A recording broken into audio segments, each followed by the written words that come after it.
السلام علیکم ورحمۃ اللہ. الحمد للہ ومصلیٰ علی النبی وبعد. آج کی یہ تقریب وہ جس کا جو بیس پوائنٹ ہے وہ بھائی نے بیان کر دیا ہے کہ اور یہ جو اشتہارات وغیرہ لگے ہوئے ہیں یا آپ لوگ جو یہاں پہ جمع ہوئے ہیں یہ کسی خاص مقصد کے لیے جمع ہوئے ہیں. یہ حفظ کا ایک ادارہ جو ابھی جس کا افتتاح ہو رہا ہے، لوگ یہاں پہ قرآن پاک پڑھیں گے، حفظ کریں گے، اس کا ترجمہ سیکھیں گے، اس کی تفسیر سیکھیں گے اور پھر اس علم کو آگے دنیا کے اندر پھیلائیں گے.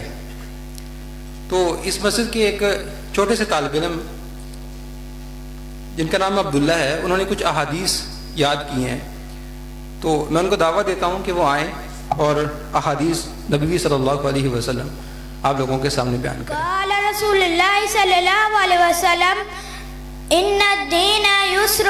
فرمایا رسول اللہ صلی اللہ علیہ وسلم نے بے شک دین آسان ہے. قال رسول اللہ صلی اللہ علیہ وسلم المسلم اخو المسلم. فرمایا رسول اللہ صلی اللہ علیہ وسلم نے ہر مسلمان دوسرے مسلمان کا بھائی ہے. قل آمنت باللہ ثم استقم. فرمایا کہو اللہ پر میں ایمان لایا ہوں اور پھر ٹھیک ٹھیک اس پر ڈٹ جاؤں اور قائم رہوں. ماشاءاللہ یہ چھوٹا سا بچہ آپ لوگوں کے سامنے احادیث زبانی سنا رہا تھا.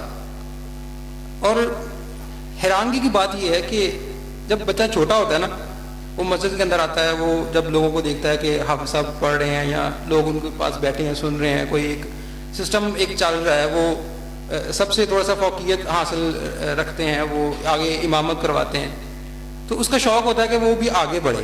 جب وہ تھوڑا سا آگے بڑھتا ہے اور وہ زبانی حدیث یاد کر لیتا ہے، پھر ایسا سلسلہ چلتا رہتا ہے، تو وہ تھوڑا سا بڑا ہوتا ہے تو اس کو پھر پتہ چلتا ہے کہ نہیں مجھے تو اسکول کا ٹیسٹ یاد کرنا ہے، مجھے یہ کرنا ہے، مجھے وہ کرنا ہے. پھر ایسا ایسا اس کا شوق ختم ہو جاتا ہے. جیسا کہ اس نے چھوٹا سا بچہ تھا، اس نے ایک حدیث بیان کی